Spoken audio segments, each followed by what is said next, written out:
অমুক বাবা, মুসাফির বাবা, বাবার শেষ নাই আর ওদের মায়ের শেষ নাই বললেই আমি এটা খারাপ মৌলবি, এটা বিরোধী মৌলবি।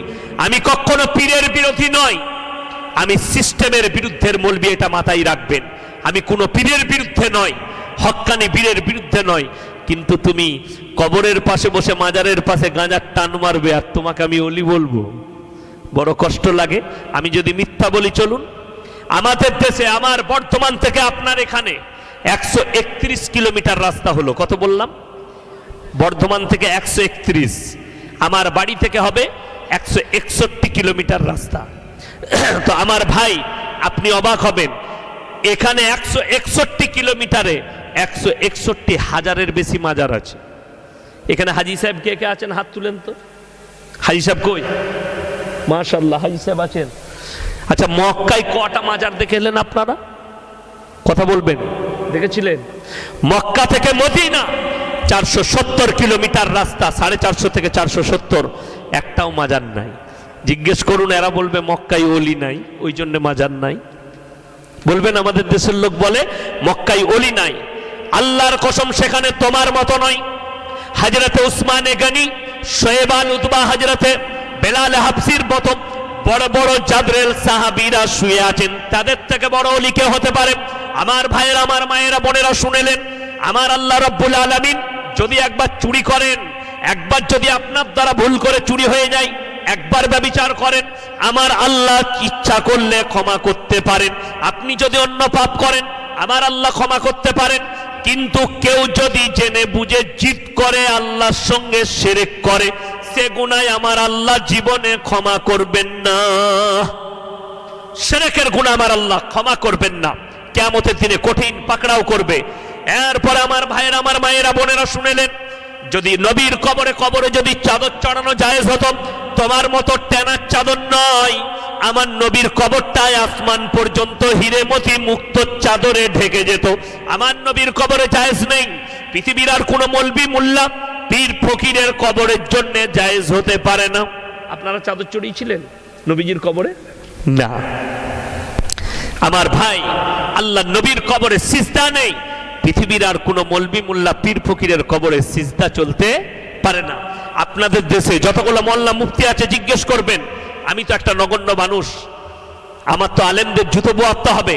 আমি আপনাকে বলে যাই, আমার ভাইয়েরা, জিজ্ঞেস করবেন কোন মৌলবিকার মুফতিকে, আপনারাই বলুন, আপনাদের দেশে স্বামী মারা গেলে স্ত্রী কবরস্থানে যায়? যেতে পাবে?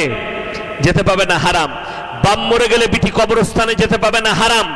কিন্তু কষ্ট হয়, আমাদের দেশে ইয়াসিন মারা গেছে, হুজুর মারা গেছে, হুজুরের কবরে আমাদের মায়েরা ভিড় করে।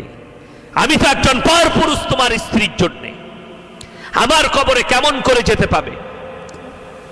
ওই জন্য আমার ভাইয়েরা, মেয়েদের মাজারে যাওয়া হারাম, চলবে না। আপনি পেরিয়ে যাচ্ছেন, আল্লাহর ওলির কবর আছে, আপনি জিয়ারত করতে পারেন, অসুবিধা নেই।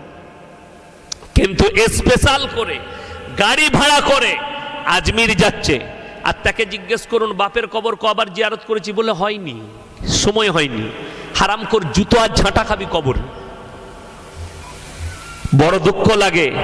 আমি রাতের বেলায় মুর্শিদাবাদ থেকে জলসা করে ফিরছি, হাই রোডের ওপরে একটা হোটেল আছে, ফুড পয়েন্ট, আমাদের মুসলিমদের হোটেল। আমি সেখানে দাঁড়াই, চা খাই। তো দাঁড়িয়েছি, দেখছি বাস দাঁড়িয়েছে, গাদা লোক নেমেছে। আমাকে বলছে, আসসালামু আলাইকুম হুজুর, ভালো আছেন? আমি বললাম, আমি কোথায় যাবে বাবা? বললে, হুজুর আমরা আজমির যাচ্ছি। আমি বললাম, এশার নামাজ পড়েছো? বলল, না হুজুর, নামাজ কি করে পড়বো, ঠিক নেই, কেউ নামাজ পড়েনি। এরা বলছে, আর খাজা মঈনুদ্দিন চিশতি রহমাতুল্লাহ আলাই 12 বছরের পর থেকে মৃত্যুকাল পর্যন্ত কোনোদিন তাহাজ্জুদের নামাজ কাজা করেননি। জোরে বলুন সুবহানাল্লাহ। আর আপনি বলছেন খাজা বাবাকে ভালোবাসি, জীবনে এক ওয়াক্তের নামাজ নেই। আপনি বলছেন আমি পাথরচাবড়ির পীর সাহেবকে ভালোবাসি, জীবনে এক ওয়াক্তের আপনার নামাজ নেই। কিয়ামতের দিনে তোমাদের কাছ থেকে মুখ ফিরিয়ে নিবে। আমার ভাইয়েরা, আমার মায়েরা, বোনেরা, অনেকজন মনে মনে করেন কবরে কিছু চাইলে পাওয়া যায়। তারা কান খুলে শোনেন, 17 পারা, কত পারা বললাম? 17 পারা, শেষ পৃষ্ঠা, শেষ রুকু। আমার আল্লাহ রাব্বুল আলামিন বললেন, ইয়া আইয়ুহান নাসু যুরিবা মাসালুন ফাসতামিউ লাহ ইন্নাল্লাযীনা তাদউনা মিন দুনিল্লাহি লা ইয়াখলুকু দুবাবান ওয়ালা বিসতামাউ লাহ ওয়া ইয়াসলুবুহুমুদ দুবাবু শাইআন লা ইয়াস্তানকিদুহু মিন। হে আমার বিশ্বনবী বলো, পৃথিবীর মানুষকে বলো, তোমরা যাদের কাছে ভালো মন্দ চাও তাদেরকে জিজ্ঞেস করো, তারা একটা মাছি পর্যন্ত সৃষ্টি করতে পারে না। মাছি সৃষ্টি তো দূরের কথা, তাদের কাছ থেকে মাছি যদি কোনো জিনিস ছিনিয়ে নিয়ে যায়, তাদের কাছ থেকে উদ্ধার করার মতো ক্ষমতা নেই। আমার ভাই, বড় কষ্ট লাগে, অবাক লাগে। আমি এই গত মুহররমে আমি বজবজ থেকে জলসা করে ফিরছিলাম। আমার ভাই, সেই বজবজ থেকে ফেরার সময় খিদিরপুরের কাছে এত ড্যান্স, এত নাচ, এত গান, কাদের? মুসলমানদের। আল্লাহর নবী নামাজে মারা গেছে, তার লাগে ড্যান্স। ঠিক বলছি না? 12ই রবিউল আউয়াল, মাথায় কলমা লেখা টানা, হাতেতে কলমা লেখা ঝান্ডা, আর গাড়ির উপরে ডিজে বক্স, হিন্দি গান চলছে। বলছে নবীর আশিকে রসুল, আমার নবীজি কষ্ট পাবেন। ভাই, আমি কারোর বিরুদ্ধে নই, আমি প্রমাণ দেব। আমার মাদ্রাসায় চলুন, মেহমানখানায় থাকবেন, আমি নিয়ে যাব সেই গ্রামে। আমার থানায় একটা ফাইসালা এলো, দুই দল, এক দল বলছে ওরস করবো, আর এক দল বলছে করতে দেবো না। দুই দলকে ডাকা হলো থানায়। আমাকে বড়বাবু ডাকলেন, ইয়াসিন সাহেব আপনি আসুন। কি হয়েছে? ঝামেলা। গেলাম। আমি বললাম দুজন করে ভেতরে এসো। ওরা দুজন করে এলো। প্রথমে যে লোকটা মাজার চালাই তাকে বললাম, বাবা তোমার মাজারে কোন হুজুর শুয়ে আছে? বললে আমার মাজারে কোনো হুজুর নেই, পাথর চাবড়ি থেকে একটা পাথর নিয়ে এসে মাজার করেছি, মানে মালটা ফাঁকা। বুঝতে পেরেছেন না পারেননি? এটা আমি সত্য কথা বলছি, ইউটিউবে রেকর্ডিং হচ্ছে, আমি মিথ্যা বলিনি। যদি প্রমাণ নিতে চান আমার এলাকায় চলুন। শুধু এটা নয়, মানুষের বিবেক শুনেলেন, আমাদের বর্ধমানেই আছে, পীর সাহেব মারা গেছে, সঙ্গে সঙ্গে মিস্ত্রি ready, tiles ready, marble ready, গোটা কবরের নিচেটা বাঁধানো হয়েছে। বলে একটা বাল্ব ফিট করে দে, একটা লাইট ফিট করেছে, ঘরে সুইচ, বিছন কেতা দিয়েছে, বালিশ দিয়েছে। হুজুর শুবে। বলে আমার বাপ না পীর সাহেব সিগারেট খেতে ভালোবাসতো, বলে 2 প্যাকেট ভরে দে। আমি বললাম দরজায় রাখতে পারতিস, মাঝে মাঝে সিগারেট ফিগারেট দিতিস। কত বড় কষ্টের বিষয়। আমার নবী, বিশ্ব নবী মদিনায় শুয়ে আছেন। আহা, আমার নবী, বিশ্ব নবী বাহায়াতে আছেন। নবীজির জন্য কেউ যদি বলে নবীজি মাটির সাথে মিশে গেছে, তার ঈমান চলে যাবে। নবীজিকে নিজের রওজায় আল্লাহ বাহায়াতে রেখেছেন। নবীরা হচ্ছে ফুলের বাগিচা, জান্নাতি, নবীরা নিষ্পাপ। তাই আমার নবী, বিশ্ব নবীর জন্য হাদিস, নবীজি নিজের রওজায় বা হায়াতে আছেন। আমার ভাই, ভালো করে শুনবেন, আমি কোনো মাজারের বিরুদ্ধে নয়। আপনারা বলুন, মক্কা থেকে মদিনায় কোথাও একটা মাজার হলো না? আপনার দেশে এত মাজার। এরা বলে এরা অলি বিরোধী, কখনো অলি বিরোধী নয়, তোমার সিস্টেমের বিরুদ্ধে। এই আপনি চলুন, মেলা ইসলামে হারাম এই জন্যেই, নারী পুরুষ যদি এক কাছে হয়, 3 নম্বর সেখানে আড্ডা দেয় শয়তান আর উস্কানি মারে। মেলা থেকে হাজির হয় শয়তান আর উস্কানি মারে। দেখবেন ছেলেরা, অনেক ছেলে চলে, গাদা মেয়ে, গাদা ছেলে, ছেলেরা কি করে? মেরে দিয়ে পালিয়ে গেল। এটা কিন্তু সে করে না, শয়তান করায়, চালিয়ে দে। কি বুঝলেন? তারপরে যাচ্ছে হাতে এরকম করে মেরে দিয়ে পালিয়ে গেল, বলে দিদি লেগে গেল। লাগেনি, লাগিয়ে দিল। লাগবেই তো, তুমি ওখানে হাজির হয়েছে। ওই জন্য ইসলাম এত সুন্দর। নারী দিকে পর্দা, মেলায় নিষিদ্ধ, নারী পুরুষ এক কাছে জমা হওয়া, ইসলাম এই জন্য নিষেধ করেছে। জোরে বলুন সুবহানাল্লাহ। আমার নবী, বিশ্ব নবী জানাবে মুহাম্মাদুর রাসূলুল্লাহ, সকলে বলুন সাল্লাল্লাহু আলাইহি ওয়াসাল্লামের আখলাক মোতাবেক সবাই আল্লাহর প্রিয় বান্দা হবে। জোরে বলুন ইনশাআল্লাহ। আমার আল্লাহ রাব্বুল আলামিন কোরআনে বললেন, তাবারাকাল্লাযী জাআলা ফিস সামাই বুরুজা ওয়া জাআলা ফিহা সিরাজাম ওয়া কামারাম মুনীরা ওয়াল্লাযী জাআলাল লাইলা ওয়ান নাহারা খিলফাতাল লিমান আরাদা ইয়াদ্দাক্কারা ওয়া আরাদা শুকুরা ওয়া ইবাদুর রাহমানিল্লাযীনা ইয়ামশুনা আলাল আরদি হাওনা ওয়া ইযা খাতাবাহুমুল জাহিলুনা ক্বালু সালামা ওয়াল্লাযীনা ইয়াবিতুনা লিরাব্বিহিম সুজদান ওয়া কিয়ামা ওয়াল্লাযীনা ইয়াকুলুনা রাব্বানা সিরিফ আন্না আযাবা জাহান্নাম ইন্না আযাবাহা কানা গরামা ইন্নাহা সাআত মুস্তাকাররান ওয়া মুকামা। হে আমার বিশ্বনবী, পৃথিবীর মানুষকে বলো, তাবারাকাল্লাযী জাআলা ফিস সামাই বুরুজা, এই বুরুজটাকে আমি চন্দ্র সূর্য গ্রহ তারা নক্ষত্র দিয়ে সাজনিত করেছি। ওয়াল্লাযী জাআলাল লাইলা ওয়ান নাহার, দিবা এবং রাত্রি আমি আল্লাহ সৃষ্টি করেছি। তার থেকে তোমরা জ্ঞান অর্জন করবে এবং আমার কৃতজ্ঞতা যাপন করবে। এরপর আমার আল্লাহ বললেন, হে আমার বিশ্বনবী, যারা আমার প্রিয় বান্দা হতে চায় তাদের 1 নম্বর চরিত্র, 1 নম্বর আখলাক, ওয়া ইবাদুর রাহমানিল্লাযীনা ইয়ামশুনা আলাল আরদি হাওনা, তাদের 1 নম্বর আখলাক, 1 নম্বর চরিত্র, তারা যখন দুনিয়াতে বিচরণ করবে শান্তির সঙ্গে বিচরণ করবে। ঝগড়া, মারামারি, অন্যায়, অত্যাচার, অবিচার নেই, শান্তির সঙ্গে বিচরণ। আজকে বড় কষ্ট লাগে, আমাদের দেশের লোক নামাজ পড়ে আর কি গর্ব করে জানেন, যুবকরা 2 দিন নামাজ পড়ে বলে আমি তো একদম পাক্কা জান্নাতি, বলে না? আমার মতো হাদিস কেউ জানে নাকি? আমার দাদু অতটা ভালো জানতো না, আমার বাপ জানতো না, আর আমি বলে যাচ্ছি আমাদের দেশের 90% যুবক নামাজ পড়ার পরও জাহান্নামে যাবে, রোজা রাখার পরেও জাহান্নামে যাবে। যদি বলেন কেমন করে হুজুর, প্রমাণ দিয়ে যায়, আমরা নামাজ পড়ি, ভাইয়ের সঙ্গে বিবাদ করি, আমরা নামাজ পড়ি, ভাইকে কষ্ট দিই, মা বাবাকে কষ্ট দিই, প্রতিবেশীকে কষ্ট দিই, ভাই বোনের সঙ্গে ভালো ব্যবহার নেই, প্রতিবেশীর সঙ্গে ভালো ব্যবহার নেই, আর আপনি বলছেন জান্নাতে চলে যাব। আমার ভাই, নরম হতে শিখুন, সবাই হবেন, জোরে বলুন ইনশাআল্লাহ। আপনার দ্বারা যেন কেউ কষ্ট না পায়। যদি গ্রামে কেউ ঝগড়া করে, যদি আপনি গ্রামের গণ্যমান্য ব্যক্তি হন কিংবা আপনি বন্ধু হন, 2 ভাইয়ে মারামারি করছে, আপনার উচিত, এ ভাই তোর মায়ের পেটের ভাই, কেন ঝামেলা করছিস? কিন্তু আমাদের দেশের কিছু লোক আছে, তাকে ফাঁকে ডেকে নিয়ে দিয়ে আরো লাগিয়ে দিলে, আছে না না এরকম লোক? এটার নাম হচ্ছে আল ফিতনাতু আশাদ্দু মিনাল কাতল। ফিতনা হচ্ছে কতলের থেকেও বড় গুনাহ। কেউ যদি ফিতনা লাগায়, ঝগড়া লাগায়, বিবাদ লাগায়, একটা মানুষকে মার্ডার করলে যে পাপ হয় সেই পাপ তার নামে লেখা হয়। ওই জন্যে যদি আপনি আগুন নিভাতে যান, পেট্রোল দিয়ে আগুন নিভায় না পানি দিয়ে? দুটোই তরল পদার্থ, ওটাও পানির মতন, এটাও পানির মতন, কিন্তু এর গুণ হচ্ছে আগুনকে নিভিয়ে দিয়া, ওর গুণ হচ্ছে আগুনকে বাড়িয়ে দিয়া। আপনি যদি মুমিন হন, মুমিন মানে একটা পানি, সে চাইবে সমাজে শান্তি বজায় থাকুক। আর আপনি যদি পেট্রোল হয়ে যান, আপনি কখনো মুমিন হতে পারবেন না। আপনি যদি সমাজে আগুন ধরান, সমাজে যদি বিবাদ লাগান। আজকে আমাদের সমাজে বাপ বেটায় কথা নেই, মা বেটাতে কথা নেই, শাশুড়ি বইয়ে কথা নেই, জায়ে জায়ে কথা নাই, বুনে বুনে কথা নেই।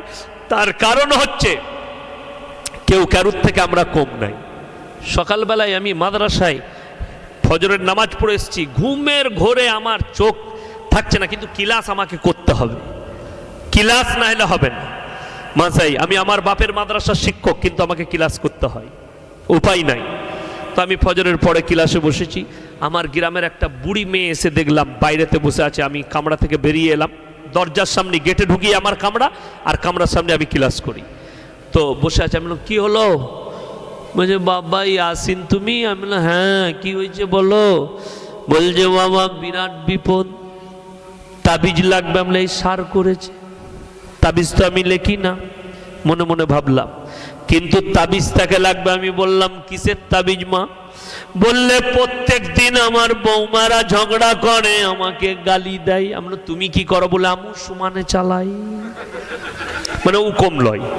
কি করতে হবে বলুন? বলে এমন তাবিজ দাও জানো গাল বন্ধ হয়ে যায়। মৌলবীরা খেপে যাবে সব, এই তাবিজ, গালের তাবিজ কখনো পাওয়া যায়? আমরা আল্লাহ এই তাবিজ কোথায় আছে? কিন্তু জানেন, যে মৌলবী বলবে তাবিজ দিতে পারবো না, আমাদের দেশের মেয়েরা বলবে কি মৌলবী রেখেছিল, কিছুই জানে না, চাকরির মাথা খেয়ে নিবে।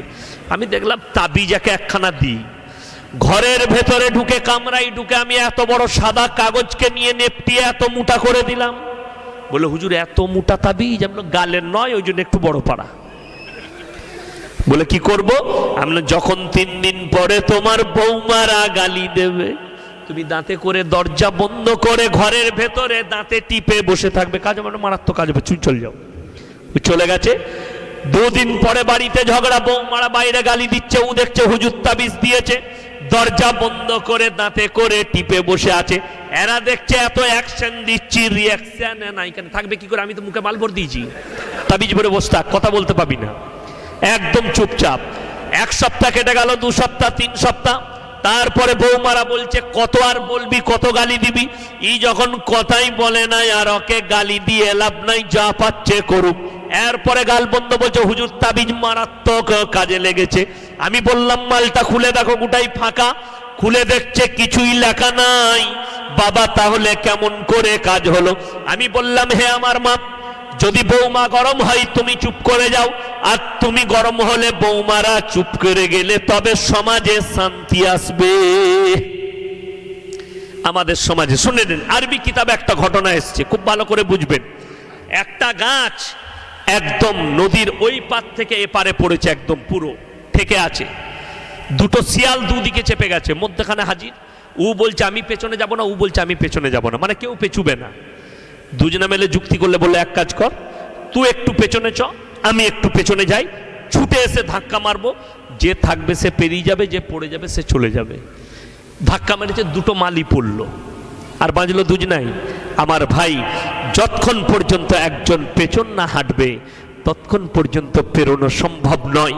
আমার ভাইয়েরা, আমার মায়েরা, যতক্ষণ পর্যন্ত আপনি নরম না হবেন কখনো সমাজের সমাধান হবে না।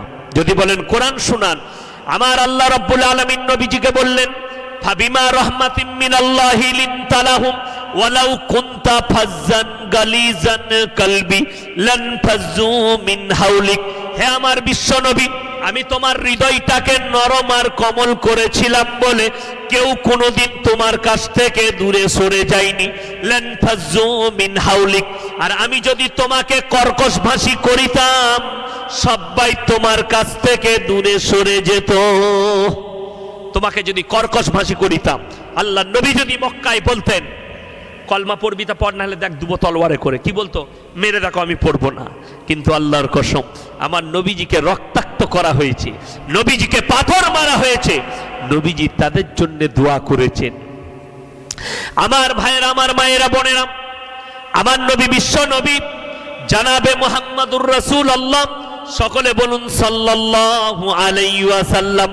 আমার নবীজি যখন মক্কায় কাবা ঘরে কোরআন পড়ছেন আর বেঈমানরা চারিদিকে বাইরেতে বলা বলি করছে, ওয়াকালাল্লাযীনা কাফারু লা তাসমাউ লিহাযাল কুরআন ওয়ালগাউ ফীহি লাআল্লাকুম তাগলিবুন।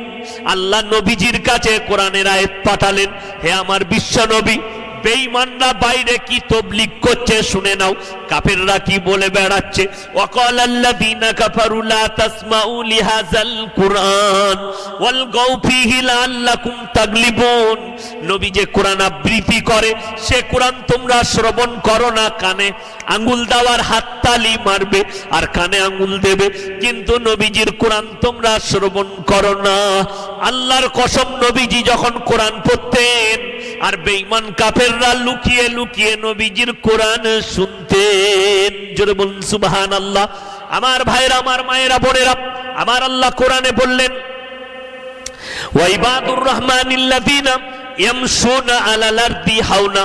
তোমরা দুনিয়াতে শান্তির সঙ্গে বিচরণ করো, এটা হচ্ছে 1 নম্বর আখলাক। ওয়া ইযা খাতাবাহুমুল জাহিলুনা ক্বালু সালামা। আর 2 নম্বর আখলাক হচ্ছে, শুনে নাও, তোমরা মূর্খদের সঙ্গে তর্ক বিতর্ক করো না।